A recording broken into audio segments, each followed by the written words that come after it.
la condamnation de Nicolas Sarkozy pour l'ensemble des faits pour lesquels il est jugé au procès libyen en appel, y compris la corruption et le financement illégal de campagne. L'ancien président est accusé d'avoir conclu un accord avec le dictateur. Vous en avez assez, hein? Vous avez assez de cette bande de racailles. On va vous en débarrasser.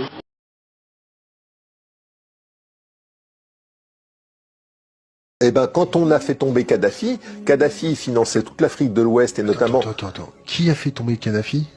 La France. Ok. Et là, on était payé par le Qatar, on y reviendra. Mais quand on fait tomber Kadhafi, on fait tomber tout le système de santé du Mali et du Niger.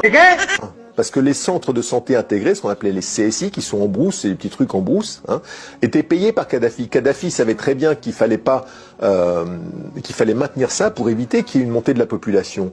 Nous, quand on fait tomber Kadhafi, on fait tomber toutes les frontières et on fait tomber toutes les barrières et on crée une masse migratoire comme on n'en a jamais créé.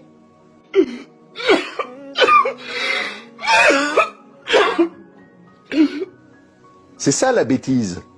Et donc, quand Gérard Longuet, ministre de la Défense, vient devant l'Assemblée quand il y a la guerre qui éclate avec la Libye, et il dit voilà, on va dépenser 300 millions, mais les 300 millions, et là j'ai le document, les 300 millions, on les prend pas sur le budget de la Défense.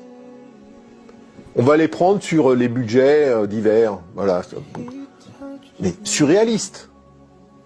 On les prend pas sur le budget de la Défense pour aller faire la guerre en Libye. Et les gens croient ça. Les députés croient ça. Or, on a eu un document qui date du 23 novembre 2010 de mémoire, qui montre que le Qatar a financé la guerre en Libye pour ces 300 millions.